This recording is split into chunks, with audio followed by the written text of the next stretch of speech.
अल्हम्दुलिल्लाह रब्बिल आलमीन वस्सलातु वस्सलामु अला मन क़ाल अल्लाहुम्मा ला आयशा इल्ला आयशुल आखिरा फ़ग़फ़िरिल अंसार वल मुहाजिरा व ऐज़न क़ाल अल्लाहुम्मा ला खैरा इल्ला खैरुल आखिरा फ़बारिक फ़िल अंसार वल मुहाजिरा व अला आलिहि व अस्हाबिहि व अज़वाजिहि व ज़ुर्रिय्यातिहि व ख़ुसूसन अलल्लज़ीना क़ालू नहनुल्लज़ीना बायअू मुहम्मदा अलल जिहाद मा बक़ीना अबदा अम्मा बाद फ़अऊज़ु बिल्लाहि मिनश शैतानिर रजीम बिस्मिल्लाहिर रहमानिर रहीम क़ाल अल्लाहु तबारक व तआला लक़द कान लकुम फ़ी रसूलिल्लाहि उस्वतुन हसना व क़ाल तबारक व तआला व मा आताकुमुर रसूलु फ़ख़ुज़ूहु व मा नहाकुम अन्हु फ़न्तहू व अन अबी हुरैरह रज़ियल्लाहु तआला अन्हु अन्न रजुलन क़ाल लिन्नबी सल्लल्लाहु अलैहि वसल्लम ऊसिनी क़ाल सल्लल्लाहु अलैहि वसल्लम ला तग़दब फ़रद्दद मिरारन क़ाल ला तग़दब रवाहुल बुख़ारी व अन अबी दरदा रज़ियल्लाहु तआला अन्हु क़ाल क़ाल रजुलुन लिरसूलिल्लाहि सल्लल्लाहु अलैहि वसल्लम दुल्लनी अला अमली यदखुलुल जन्नह क़ाल रसूलुल्लाहि सल्लल्लाहु अलैहि वसल्लम ला तग़दब व लकल जन्नह रवाहु तबरानी इन्नल्लाह व मलाइकतहू युसल्लूना अलन नबी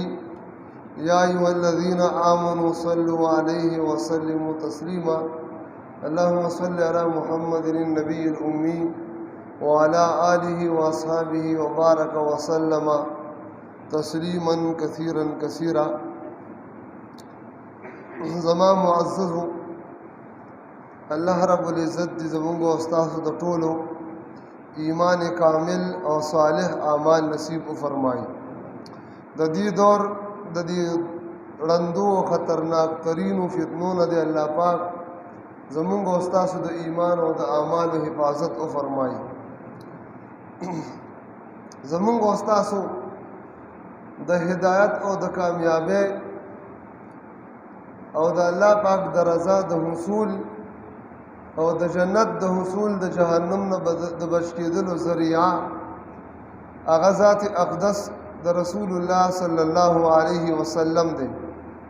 द हुज़ूर अलैहिस्सलातु वस्सलाम ज़ात अक़दस दा द उम्मत द पारा नमूना दा कला उम्मत पा हर किस्म हालात की द हुज़ूर सल्लल्लाहु अलैहि वसल्लम इत्तिबाउ का दगा खलक बकामयाबी और कम वक्त ची उम्मत द हुज़ूर अलैहिस्सलातु वस्सलाम लार प्री खुदा दागी इत्तिबा ताबीदारी प्री खुदा नुदा खलक नाकाम ज़मूंग द नबी सल्लल्लाहु अलैहि वसल्लम तमाम तर हालात दा खसूसियत द हुज़ूर पाक दी कि सुमर हालात द नबी अलैहिस्सलातु वस्सलाम दी अल्हम्दुलिल्लाह दा तारीख़ महफूज करी। सहाबे किराम द रसूलुल्लाह सल्लल्लाहु अलैहि वसल्लम हर हाल महफूज करे द हुज़ूर अलैहिस्सलाम अक़वाल द हुज़ूर अलैहिस्सलातु वस्सलाम अफ़आल और कारुना द नबी अलैहिस्सलातु वस्सलाम कैफियत और हालात हर सुद हुज़ूर अलैहिस्सलाम दा महफूज हुई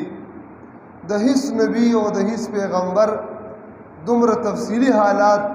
अगर महफूज हुई नहीं दा द नबी अलैहिस्सलाम यो बला मोजज़ा दा कि अल्लाह रब्बुल इज़्ज़त सहाबा और द सहाबे किराम न रसो दा से उम्मत वर्क कि तमाम तर हालात महफूज कर कागज़ खुशाले हालातू और कागज़ गुस्सी और द खफगान हालातू कागज़ फ़क़र और द फ़ाक़ी हालातू और कागज़ द फ़राख़े और द ग़िना हालातू कागज़ नबी अलैहिस्सलातु वस्सलाम मुस्कावा और खंदावा और कागज़ नबी अलैहिस्सलातु वस्सलाम गज़ब और गुस्सा नो टूल हालत खुलासा दा द नबी अलैहिस्सलातु वस्सलाम अगर तारीख़ पर पाणों की महफूज दी नो हर हाल की बा انسان د نبی علیہ الصلوۃ والسلام اتباع کوي دا غو محبت او عظمت بزړه کې راولي او بیا به اتباع کوي شرط توحید کامل یہی ہے عشق ہو آپ کا قلب و جامع دا د توحید کامل توحید شرط دی چې زړه او بدن هر حال کې د نبی علیہ السلام عشق او محبتي الله دې موږ تاسو ټول ته نصیب او فرمایي زما محترمو زما د نن دغه مقدماتي خبرو نرستو اصلا موضوع زما دا ده چې نبی علیہ الصلوۃ والسلام هغه مقامات ستاسو مخې ته زه راولم کوم مقاماتو کې چې نبی علیہ الصلوۃ والسلام غوسه شوی دی د حضور علیہ السلام د خندا او د مسکراهټ او د خوشحاله هغه احوال او حالات علماء قلم بند کړي دي او د نبی علیہ الصلوۃ والسلام د غصې او د خفګان هغه حالات او هغه ځایونه هغه مقامات محفوظ کړي نن د هغه مقاماتو تذکره ستاسو په وړاندې کومه چې هغه کې نبی علیہ السلام کار شوی دی غصه شوی دی یو طرف ته غصه بے ځایه غصه د هغې نه منع راغلی ده بلا شی احادیثو کې لکه بخاری شریف حدیث ما تاسو ته تلاوت کو حضرت ابو هریره رضی الله عنه فرمایي چې یو سړي نبی علیہ السلام تو ویلي جی ما ته وصیت وکړي نبی علیہ السلام ورته فرمایي لا تغضب غصه مه کوه تا ته وصیت دا دی چې غصه مه کوه دی بیا تپوس کړي جی ما ته وصیت وکړه نبی علیہ السلام ورته فرمایي لا تغضب غصه مه کوه دی بیا پوښتنه کوي حضور علیہ السلام بیا هغه جواب بار بار هغه سوال کوي او نبی علیہ السلام جواب ورکړي چې غصه مه کوه دارن بل حدیث کی راضی تبریانی روایت ما تلاوت کو ابو درداء رضی اللہ تعالیٰ عنہ فرمائی چې یو سړي نبی علیہ السلام نه پوښتنه وکړه وایي داسې کار راته وښایه داسې عمل راته وښایه چې هغه زه وکړمه او د هغې د وجې نه زه جنت ته داخل شمه نو نبی علیہ الصلوۃ والسلام ورته وفرمایل لا تغضب ولک الجنه ته غصه مه کوه ستا دپاره جنت دی داسې ډېرو احادیثو کې د غصې نه منع راغلی ده نبی کریم صلی الله علیه وسلم امت د غصې نه منع کړی خو بل طرف ته خپله نبی علیہ السلام غصه کړې ده نو دا ولې د هغې وجه دا ده چې د نبی علیہ السلام غصه او غضب او خفګان هغه لله فی الله هغه د الله د دین د خاطر او هغه د الله د اسلام د خاطر او هغه د قرآن د خاطر او هغه د الله تعالی د احکاماتو د وجې نه د حضور علیہ السلام د خپل ذات د وجنا د خپل جسم د وجنا او د خپل نفس د وجنا غصه نه و نو هغه غصه چې هغه د دنیا د مفاد د پاره د مال د حصول د پاره او د خپل ذات د پاره داسې غصه د من راغلی ده داسې غصې نه انسان ځان بشکول د پکار دی او هغه غصه چې هغه د دین د پاره هغه غیرت چې د اسلام د پاره هغه جذبه چې هغه د قرآني احکامو د پاره دا محموده ده دا ستایلې شوې ده دا نبی علیہ السلام کړې ده نو بهرحال هغه مقامات چې نبی صلی الله علیه وسلم پکې غوسه شوی دی اول مقام ستاسو مخې ته زه راوړم په دې یو ځای کې چې نبی علیہ الصلوۃ والسلام غوسه کړې ده پای کې بلا شی حکمتونه او بلا شی مسائل او تفصیلا چې انسان پاغي باندې بحث کوي نو یو مقام باندې تقریبا یو جموزی او زه صرف تاسو مختصرا صرف د حضور علیہ السلام هغه حالات هغه تاسو مخې ته تګم روایتو کې راځي امام ابن کثیر رحمه الله نقل کړي یو ځل نبی علیہ الصلوۃ والسلام ته يهوديان راغلل د نبی علیہ الصلوۃ والسلام نه پوښتنه وکړه چې د ازمکه او اسمانونه او دا کائنات الله رب العزت څنګه او کله پیدا کړي نو نبی علیہ السلام ورته فرمایل و الله رب العزت د ازمکه دا د اتوار په ورځ باندې پیدا کړی دا او ازمکه الله رب العزت دا د اتوار او د پیر په ورځ پیدا کړل او دا غرونه الله رب العزت بیا د نهي په ورځ باندې پیدا کړل او دې غرونو سره څونه فیدی نقصانات ونی بوټي دا ټول د نهي په ورځ پیدا شوي بیا حضور علیہ الصلوۃ والسلام او فرمایل وای په ورځ د چهارشنبې باندې بیا الله رب العزت دا اوبه دا آبادیانې او دا څیزونه الله پاک پیدا کړل او د زیارت په ورځ باندې الله تعالی اسمان پیدا کړ او د جمعې په ورځ باندې الله رب العزت نور او سپوږمۍ او د ستوري پیدا کړل دا شپږ ورځې شوې قرآن پاک کې د دې مختلفو مضامینو سره مختلف طریقې کار سره مختلفو آیاتونو کې ذکر راغلی بیا یهودیانو نبی علیہ الصلوۃ والسلام ته ویل وایي تا دا خبره درست وکړه خو وایي لږه خبره دې پرېښوده ده ورته وایي اصبت لو اتممته که تا دا خبره کامله کړې وې دا دې پوره کړې وې نو ته به حق ته رسېدلی وې ثواب ته به رسېدلی وې ستا خبره به درست وه نبی علیہ السلام ورته فرمایي وایي هغه بله خبره کومه ده اتمام ما د کومې خبرې ونه کړ نو دغه یهودیانو ورته ویل قالو ثم استراحه چې کله الله رب العزت دفعه اتوار پیر نئی چهارشنبه زیارت جمعه دا مخلوقات د ځمکو او اسمان او کائنات پیدا کړ نو بیا الله پاک آرام وکړ الله ستړی شوی و نعوذ بالله الله پاک آرام وکړ نو دغه وخت کې حدیث پاک کې راځي فغضب النبي صلی الله علیه وسلم غضبا شدیدا نبی علیہ السلام سخت غصه شو سخت وکارېده دې ته او بیا الله رب العزت دا آیات نازل کړ ولقد خلقنا السماوات والارض وما بينهما في 6 ايام وما مسنا من لغوب دې فرمای ما ځمکه او اسمان او د دې درمیان کې سدي دا ټول شپږ ورځو کې پیدا کړي وما مسنا من لغوب دې فرمای موږ ستړي شوي نه یو الله رب العزت خو څه بنده نه دی څه مخلوق خو نه چې هغه ستړی شي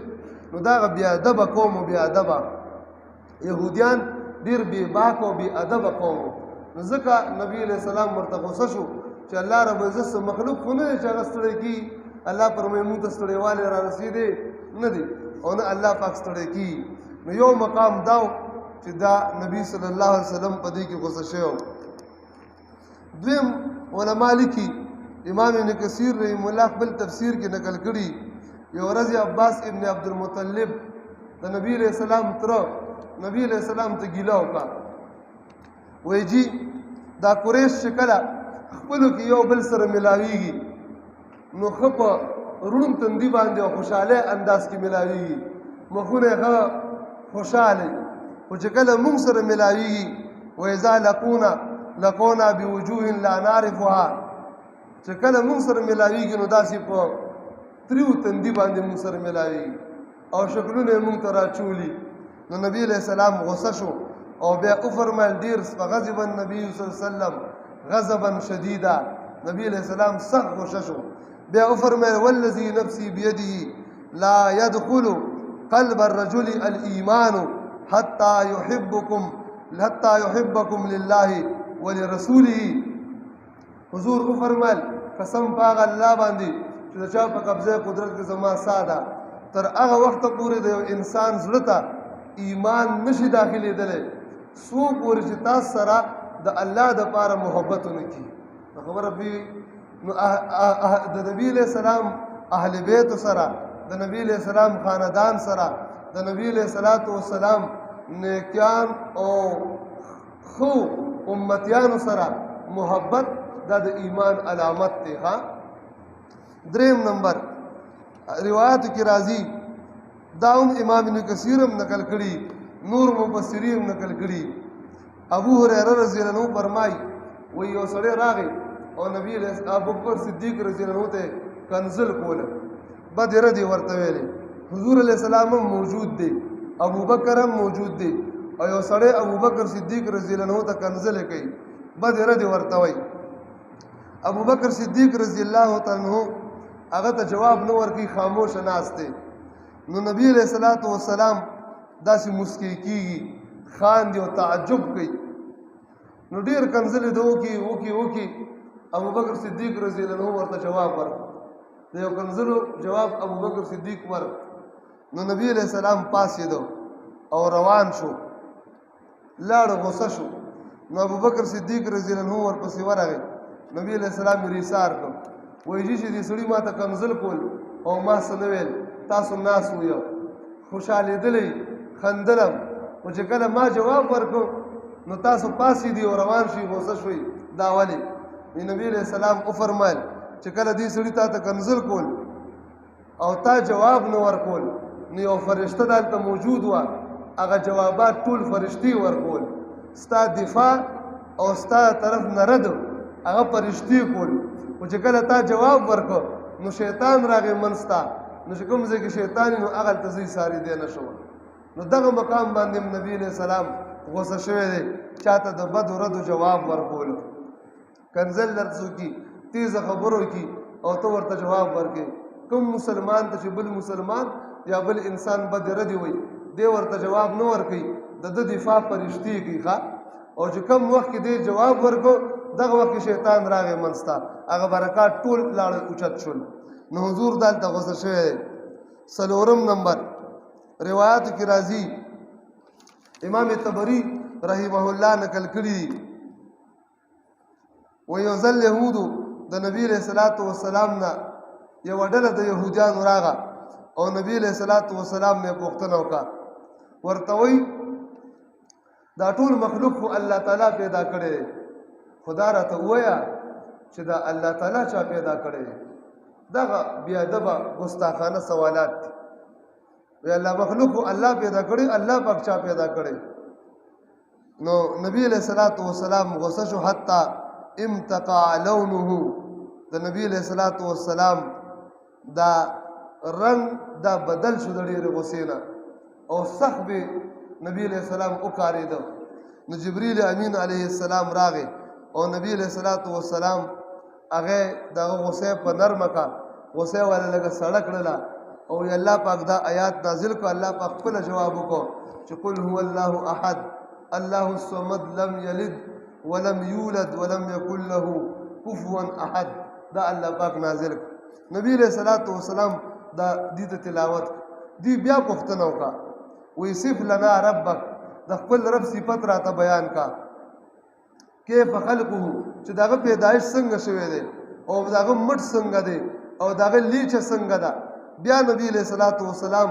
د اول ځل ډیر ورته غوسه شو بیا جبرئیل علیہ السلام راغی او ورته ویل چې الله رب عزت د دې جواب وکړو ته جواب مکوا الله دا آیات نازل کو ما قدر الله حق قدره والارض جميعا قبضته يوم القيامه دا آیات الله رب العزت نازل نو الله رب العزت خو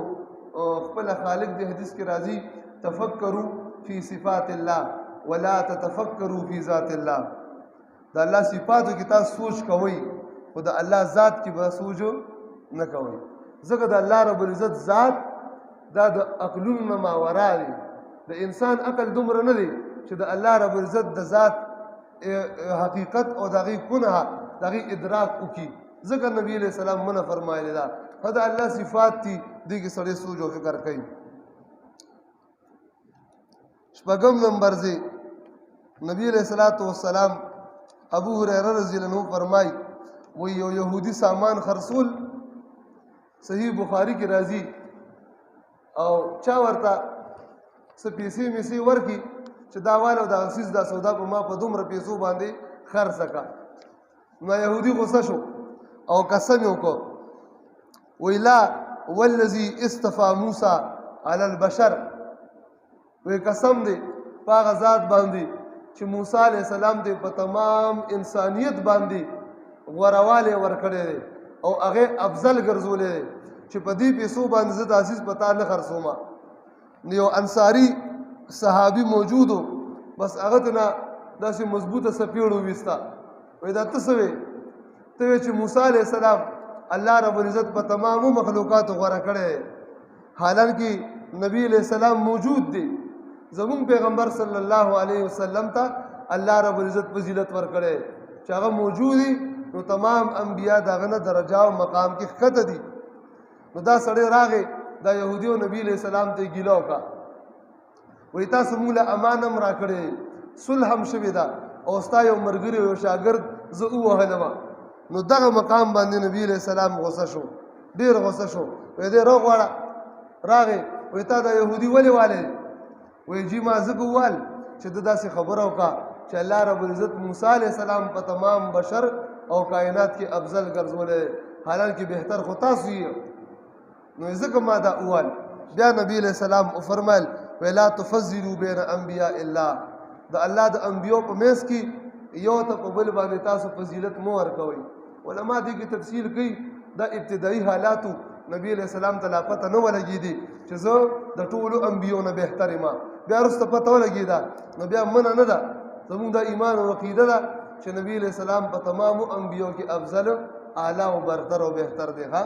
خو دغه مقام باندې نبی علیہ السلام غوسه کړی ده اوم نمبر مقام شپږم نمبر روایت کې راځي یو ځلې نبی علیہ الصلوۃ والسلام ته ابو برزه اسلمی رضی الله تعالی عنہ فرمای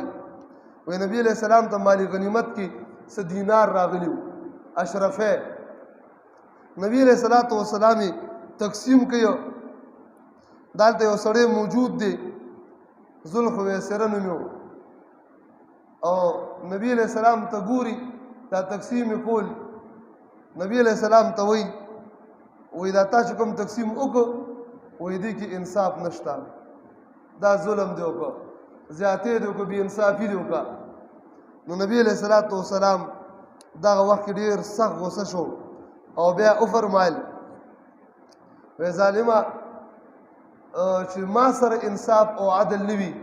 زه عدل او انصاف ونکړم نو نور به څوک کوي انصاف خو د نبی علیہ السلام په واسطه باندې دنیا ته راغلی ظلم خو د نبی علیہ السلام په واسطه باندې د دنیا نه ختم شوی دی بیا نبی علیہ الصلوۃ والسلام وفرمایل وای عمر فاروق رضی الله عنه دلته موجود نور روایت کې تفصیلات راځي عمر رضی الله عنه نبی علیہ السلام تو فرمایل وای پرې مې جی چې دا سر زو اوامه دا سر ته نخته کومه قدم کومه عمر رضی الله عنه نبی علیہ السلام وفرمایل وای دا پریدا د دې کس د خاندان نه د نسل نه با داسې خلک را پیدا شي چې تاسو به خپل منځونه د دې منځونو مقابله کې ډېر کم وګڼئ اوږدو منځونه به کوي تاسو به خپلې روجې د دې روجې مقابله کې ډېرې کمې وګڼئ ډېرې بهترین روجې به نیسي او تلاوتونه به کوي خو نبي علیہ السلام وفرمایل وایي د دوی دا تلاوت به د مرۍ نه ښکته نه ځي زړه ته به نه کوزېږي یا دا مطلب علماو بیان کړی چې بره به الله پاک ته نه ځي دا به مردودي او بیا نبی علیہ الصلوۃ والسلام وفرمایل وایي کله چې تاسو دا ولیدل نو فقتلوهم دا مړه کوئ وی وژنئ او بیا نبی علیہ السلام وفرمایل درې کرته هم شر الخلق والخلیقه دا په ټول مخلوق کې بدترین خلق دی بدترین چې د الله په پیغمبر صلی الله علیه وسلم باندې اعتراض کوي نو دې مراد علما دي کې خوارج دي خوارج هغه خلق چې هغه ګناه کبیره باندې انسان کافر ګرځي او په معمولی خطاګانو باندې د مسلمانانو قتل کوي او وړو وړو ګناهونو باندې نو مسلمانانو وژني د دې زماني خوارج هم شته لکه دغه زماني داسې خلک موجود دي داسې خوارج چې د هغې په نسبت باندې زه هم مرتد یم مسلمان نیم امارت اسلامی افغانستان والم هم مرتد دي او د هغې سره جنگ کوي او د امارت اسلامی مجاهدین شهیدانوي الله دې موږ تاسو ټول ته دین پرانه نصیب کړي ښه په دغه مقام نبی علیہ السلام غوسه شوی دی اتم نمبر مقام روایت کې راځي یو جهاد کی د جهاد په موقع باندې صحابه فرمایي موږ د نبی علیہ السلام سره یو علاقه باندې موږ تیر شو الته میږي او هغه میږي چې سیزلو په اور باندې نو دا موقع باندې نبی علیہ السلام غصه شو او وی فرمایل انه لا ينبغي لبشر ان يعذب بعذاب الله د مسلمان د بنده د پاره دا جایز نه دی چې د مخلوق ته داسې عذاب ورکی څنګه عذاب چې الله پاک ورکوي نو اور باندې عذاب ورکول دا د الله پاک کار دی بنده به بل چاته په اور باندې عذاب نه ورکوي نو نبی علیہ السلام منو فرمایله ښه دې وجه نه نن سبا جدید آلات دي تاسو به ګورئ ماشو ته خلکو ځینې خو ټینسې غونته راوتي دي نو هغې کې اوري چې داسې بې دا ماش ووي نو وسوځي او ځینې د هسپتالونو یا سرکاري ادارو کې هغې دپاره خپلې د بجلۍ هیټرې لګېدلې وي ماش چې دې ته راځي نو بس هغه سوځي نو دغه هیټر یا دا قسمه ټینسي یا دا قسمه آلات چې هغې سره ماشي یا هغې سره مچان سوځي دا جایز نه دي. ښه خبره باندې پوهېږي. هغې دپاره نوره ګرباتۍ وغیره دا استعمالولی شي د هغې چې هغې وږمې سره یا لوګي سره هغې مړه شي. خو دا کوم جدید آلات چې د سوځولو راوتي دي دا ناجایز او د هغې وجه دا حدیث دی ښه چې نبي علیه السلام منع فرمایلی ده چې مخلوق به مخلوق ته د الله د عذاب په شانتې عذاب نه ورکوي. اور باندې سیزل په عامو حالاتو کې دا ناجایز او ناروا دي. نهم نمبر زی حدیث پاک کې راځي سنن نسائی امام نسائی سنن کبرا کې نقل کړی چې یو عبدالله ابن عمر رضی الله عنه نبی علیہ السلام تراغه وعليه ثوبان معصفران او د په بدن باندې دوه کپړې وي سری کپړې وي سری سور رنگ مختلف دي. دا ګورئ دا رنگ معصفر دی ښه دا تک سری دا د نشنلیانو کپړه پوهېږي په خبره دا تک سور ښه خالص سور رنگ ته څه وایو معصفر وایي معصفر. نو دا تک ستاسو سم چې ګوګل لور کې معصفر نو دا رنگ درته راړي ښه په خبره پوهېږي. نو دا تک سری دوه کپړې عبدالله ابن عمر رضی الله عنه اچولې وي. نبی علیہ السلام تراغه نبی علیہ السلام غصه شو ډېر سخت غصه شو او ورته وفرمیل اذهب لاړ شه فطرحهما عنک دا کپړې د ځان نه غوځارې کا دا کپړې څه کا غوځارې کا. نو دی لاړه وی این یا رسول الله نبی علیہ السلام نه پوښتنه کوي چې دا کپړې کوم ځای غوځار کما. نو نبی علیہ السلام ورته فرمایل فی النار اور کې غوځارې کا. پوه شو په خبره. نو سړي دپاره تکې سرې کپړې سوچه سرې چې نورې نښې بخې یا بل رنګ ورسره بیا گنجایش شته خو بیخي تک سور لباس خالص معصفر انداز کې دي. نو نبی علیہ السلام منع فرمایلی ده او په داسې موقع باندې نبی علیہ السلام غوسه شوی دی. سړی استعمالولی شي ښځه خو سړی به نه استعمالوي.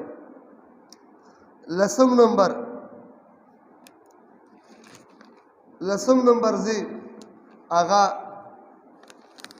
نبی علیہ السلام چې په هغې کې غوسه شوی دی یو ځل بلال رضی الله تعالی عنه د وخت د داخلېدلو نه مخکې د سحر اذان وکړ. نو نبی علیہ الصلاۃ والسلام ورته غوسه شو او بیا ورته وفرمایل پیشا به لاړ شه او بیا اواز وکړه چې الا ان العبد نام خبردار بنده ادو زه په حالت د خوب کې وم او پوه نه شوم معنا د وخت اذان شوی دی ښه. نو په دغه موقع باندې چې کله بې محله اذان وشي وخت لا داخل شوی نه وي او اذان وشي نبی علیہ السلام غوسه فرمایلی ده ښه. نو بغیر د وخت د داخلېدو نه اذان کول دا درست نه دي. دلته به لږ درته د یو مسئلې وضاحت وکړم. دا کومې نقشې چې را ځوړند دي یا دا کومې ګړۍ دي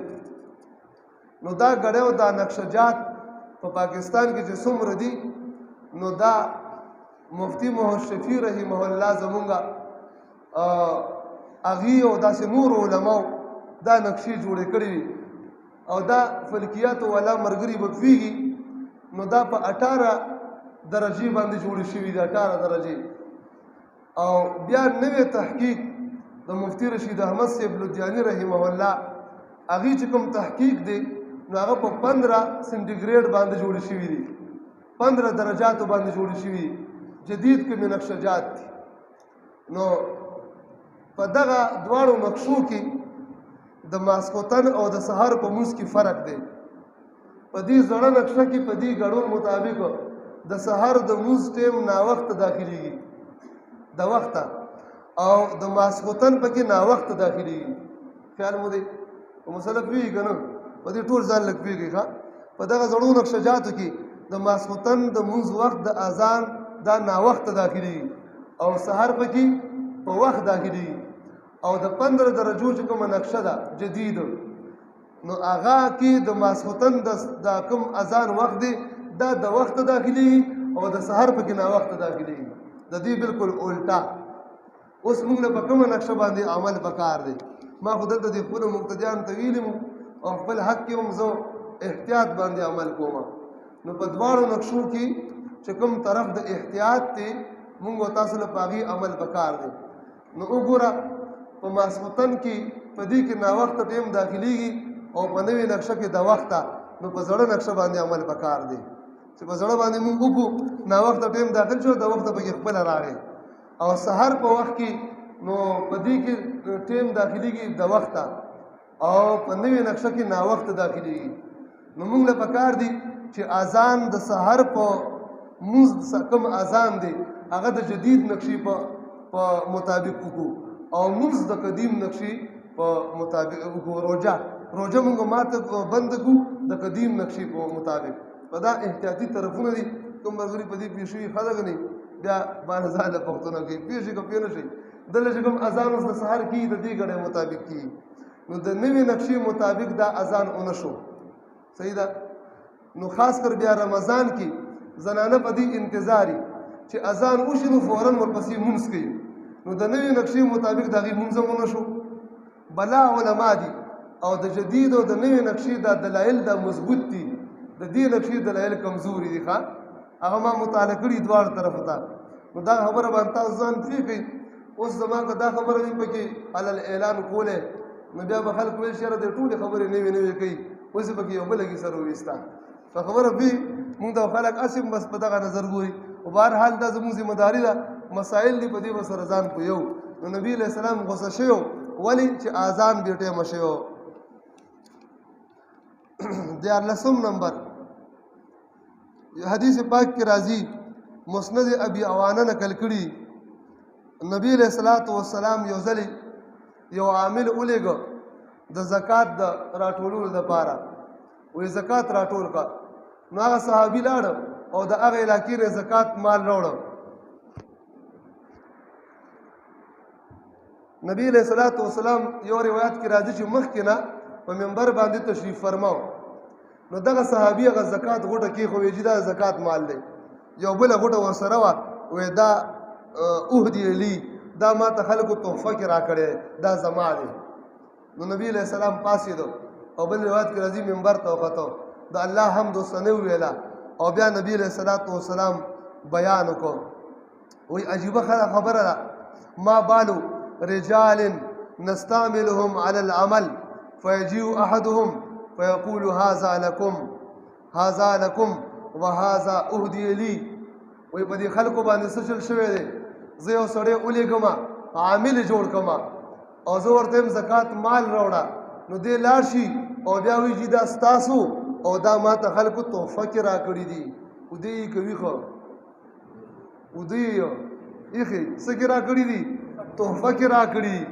دا تحفه نو نبی علیہ السلام غصه شو څه فرمایي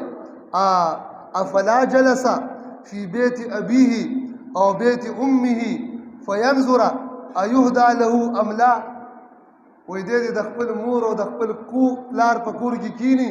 او بیا دې وګوري چې دله څوک تحفه ورکوي او که نه ورکوي خیال دې که نه صرف تا عامل جوړ کړي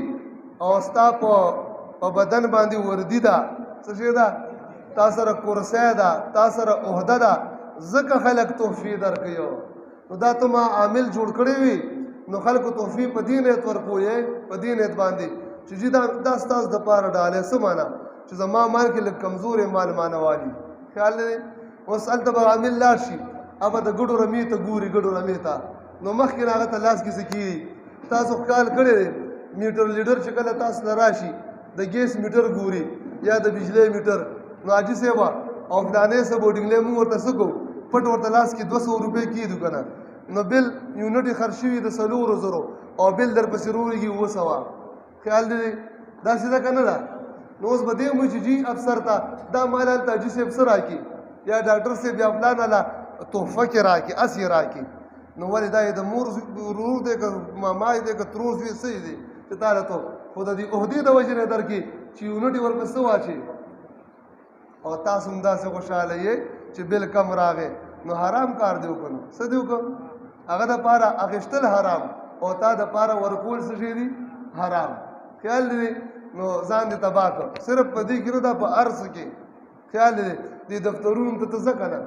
او د کلاس 4 نه والا تر اعلی افسره پورې ټول دا کیسې کوي که نه کوي خیال دی اوس چې په علاقې ته نوې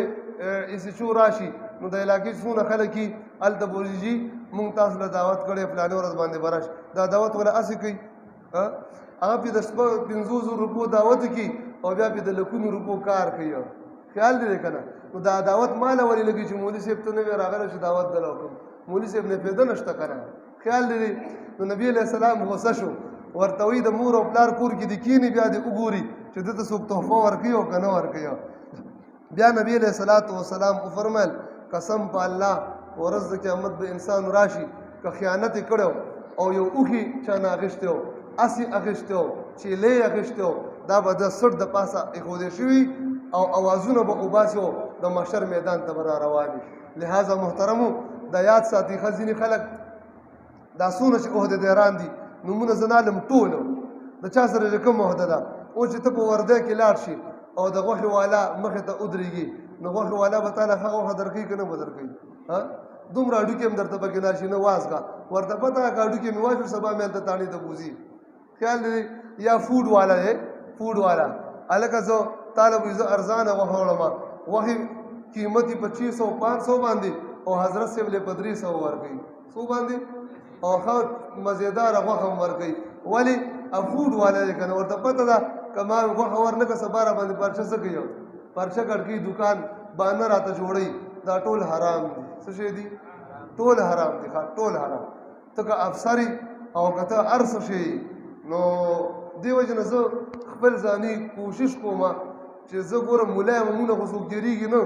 زمونږ د دین قدر کوي خو کوشش کوم زه خپله په خپله سودا له چاله نه ورځم چې کله څوک راته میلو نه شي ځکه هغې سترګې شرمېږي که نه نو خامخا بیا تعاون کوي نو مونږ هم شرم راځي نو کوشش کوم چې بل څوک واستوم زمونږ که حضور نشته مونږ دپاره هغه جایز دي هغه ته که ثواب میلاوي خو دا عهدهداران سرکاري چې څومره خلک دي او د خپلې عهدې د وجې نه چا ورته څیز هسې ورکوي ارزان ورکړه دا حرام دی څه شی دی حرام دی ښه نو په دغه موقع باندې نبي علیه صلات وسلام غوسه شوی دی سخته غوسه یې کړې ده او دا د ناراضګۍ هغه اظهار یې کړی اخري نمبر زی نور به بیا ووایم انشاءالله هغه دا د نبي علیه السلام نه حضرت عایشه رضی الله تعالی عنها نقل کوي چې یو زنانه وفات شوه نو بلال رضی الله تعالی عنه وفرمایل وی ماتت فلانة واستراحت وی فلانه زنانه مړه شوه او په آرام شوه مونږ وایو که نه ایلی غوږونه په آرام شو خیال دی نو نبي علیه السلام غصه شو بیا وفرمایل انما استراحه من غفر له په آرام خو هغه انسان دی چې د چا بخښنه وشي چې چا بخښنه نه شوي او دنیا نه کبر ته لاړ شي خو نور هم په غضب واړېده هلته خو آرام نشته خو چې کوم انسان نیک عملی او ده ته بخښنه وشوه نو الله دوی په قبر کې په آرامي الله رب العزت دې موږ او تاسو ته د عمل کولو توفیق نصیب کړي واخر دعوانا ان الحمد لله رب العالمین څه انور مقامات پاتې شو په هغې کې انشاءالله ډېر ښه ښځینې دي آینده جمعه که ژوند و بیا بیانوم تفصیل به ورسره کوو انشاءالله اللهم انا على ذكرك وشكرك وحسن عبادتك اللهم انا على امرات الموت سكرات الموت اللهم ارنا الحق حقا وارزقنا اتباعه وارنا الباطل باطلا وارزقنا اجتنابه ربنا ظلمنا انفسنا وان لم تغفر لنا وترحمنا لنكونن من الخاسرين وصلى الله تبارك وتعالى على النبي الكريم